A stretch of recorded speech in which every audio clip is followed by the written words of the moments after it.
Kerala is known for Jewish history.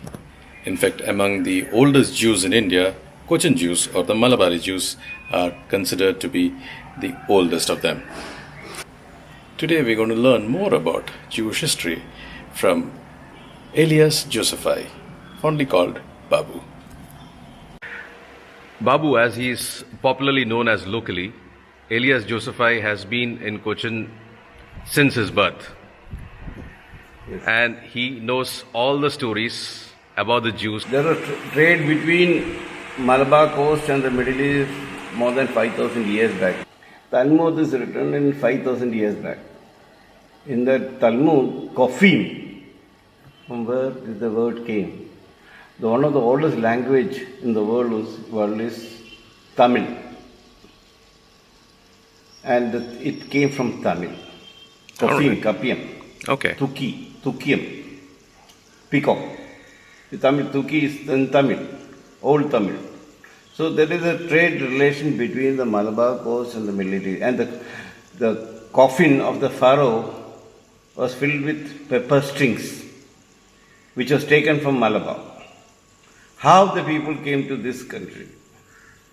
See, on those days, pepper was called as a black gold. Even now, also True, it is called yes. black gold. And people used to come over here to get the black gold. And they have been in Europe and the Middle East. Pepper is one of the ingredient for the medicine, main ingredient for the medicine. Correct. And they used to come to this Kerala, the fascinating India. Where it is fascinated this for centuries and centuries, especially for the peacock, monkeys, and ivory, the carvings on the ivory, silk, precious and semi-precious stones. The king Solomon, when he built the Beit Mikdash, the temple, he had taken elephants from here to build this temple and mahouts also. And also he had taken precious stones and silk from Hodu. Hodu means India. He had a wife from Malabar. Okay. So there is a trade relation between this Malabar coast and the Middle East from centuries back. After the first temple by the Nebuchadnezzar, he took two tribes. One is Yehuda and Binyamin. Binyamin is taken to Nineveh, and it is in the records. And Yehuda tribe is taken to Baghdad, present Babylonia, present Baghdad. And if you go back to the history of the Jews are called Israelites, not Jews, not Yehudas. Okay. When the people came from the Yehuda tribe, it came in the local language Yehuda, people from the Yehuda tribe, Yehuda. You can see the old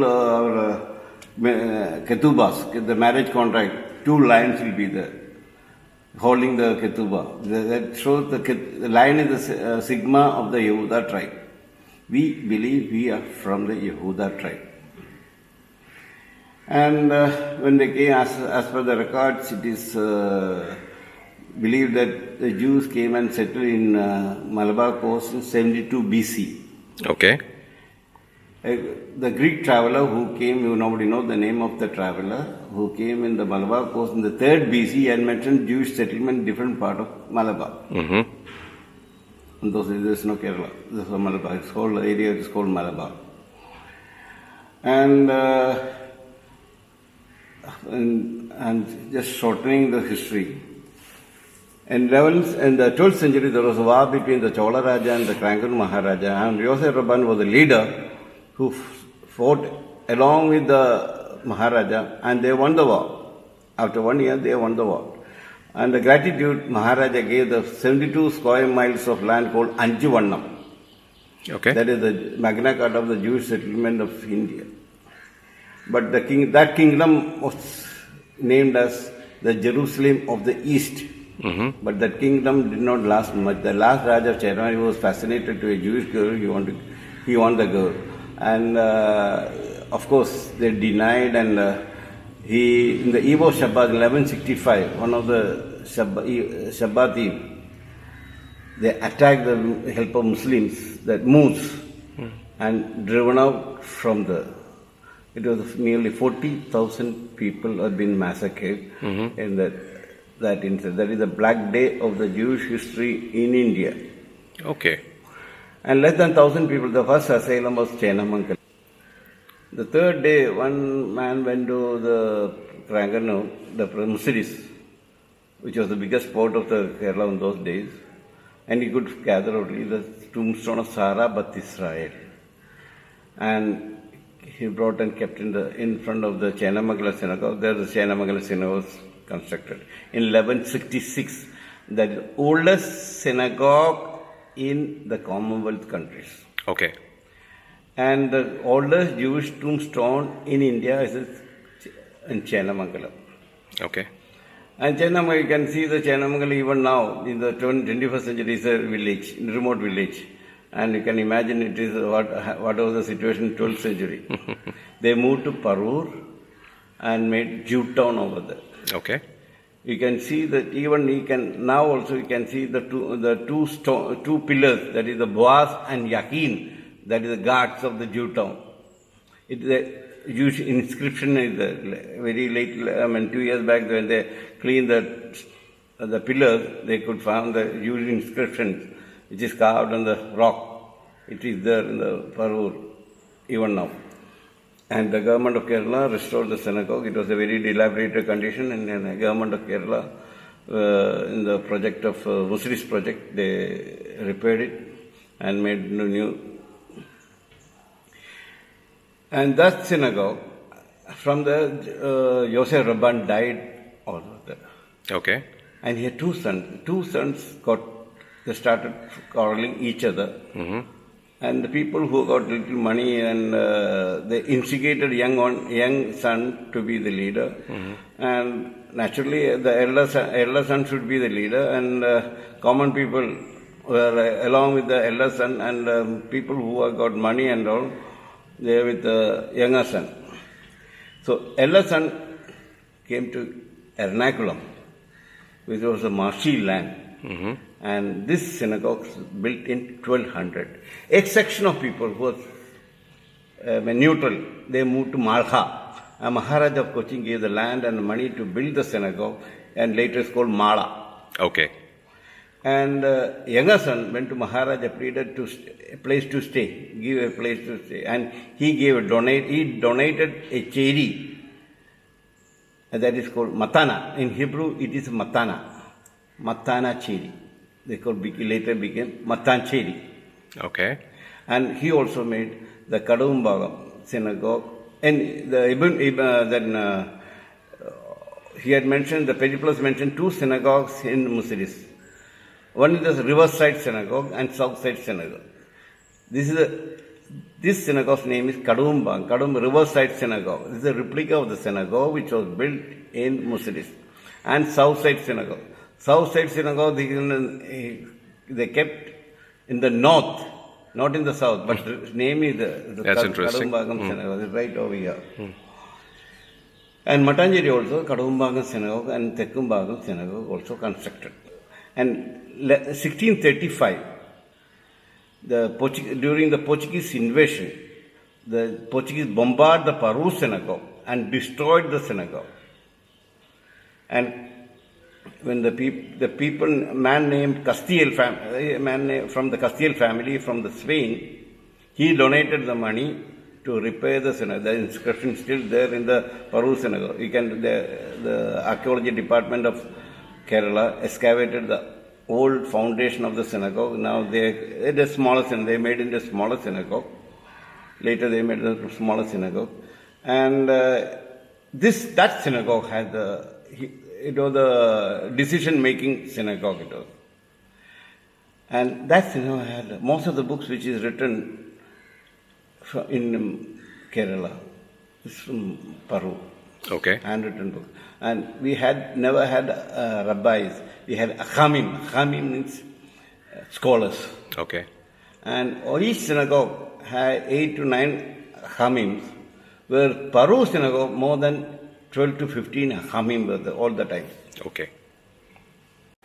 During the Portuguese invasion in Kochi, two Jews of this synagogue hanged by them. Oh, And chief of this synagogue went to Maharaja of Cochin and pleaded, stop killing the Jews. He ordered the Portuguese people to stop the discrimination of the Jews. And on the gratitude, again this chief went to Maharaja and asked, you saved our life, what do you like to have? He said, I would like to have a bell in the Portuguese fort. So these people cannot go to Portugal and get the bell. The easiest way is to steal it. They stolen the bell the next day itself and present to Maharaja, still there in the hill palace. And Maharaja was pleased. He gave free to Anjigandam and Aragandam. Anjigandam in the measurement of the paddy field. This is present NG Road from Jos Junction to Shimati. Anjigandam, I have the records over here, the old records are there. Anjigandam and Aragandam to this congregation and became one of the wealthiest synagogue of India. okay. But later, when the alias started, they all sold everything this is the only congregation gave the money for the alias for the migration to Israel. And they sold every property and gave the money to the Jewish agency for the migration. Till now, we don't have to pay anything for the migration. Free ticket. Interesting. It has been done. All the Jews from here, all the Jews from India doesn't have to pay any money to. But nowadays, I don't know why it has been asking. In 1970, an honorary regiment had started by Maharaja of Cochin for the Jewish regiment, which was holiday on Shabbat, and he gave the money to start the Jewish school over here. And behind that, it was a Jewish school, which is still 4th standard Hebrew medium school, which was aided by the Maharaja of Cochin till 1948. Wow. And Jewish holidays were there, and Shabbat there is no public exam will be conducted.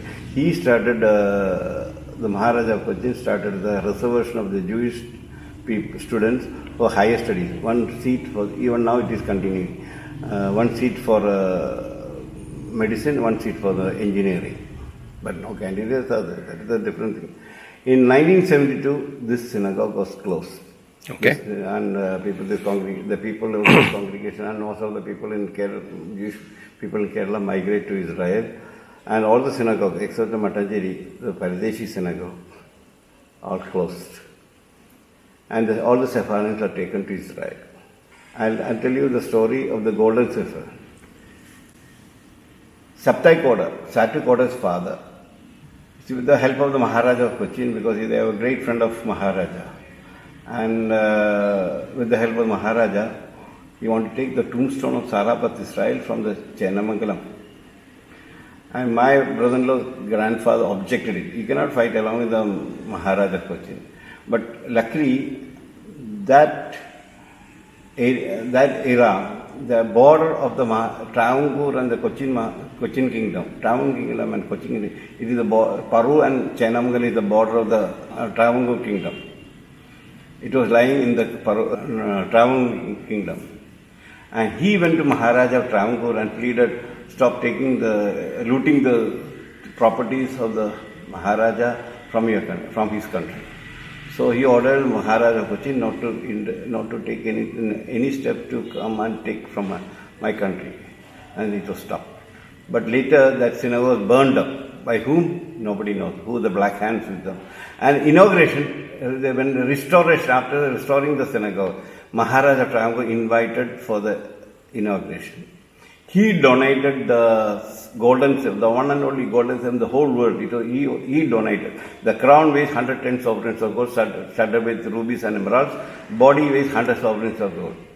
Later they sold to Paru Synagogue. Paru Synagogue sold to us. We sent to Nevatim in Israel, 1972. All the Sepharim, we had 7 Sephar were there, and all the 7 Sephar taken to Israel. Silver and gold Sephar were there. And 1977. It was this synagogue was vandalized. It was been because the person who was in charge did not belong to this synagogue. He took valuable articles from here and kept windows open. And local people came inside, destroyed everything: the brass chandeliers, the lamps, all the Bhima, everything had been destroyed. And when I took charge from the district court of Ernakulam, I went to the district court in Ernakulam and I took the charge. And slowly there was no money for the synagogue, very dilapidated condition. So slowly restored to this stage. Because of the lack of money, the restoration is lagging. But I will do it. Fantastic. So that was the history of Jews in Kerala, as told by Babu. This is Shailesh signing off until the next vlog.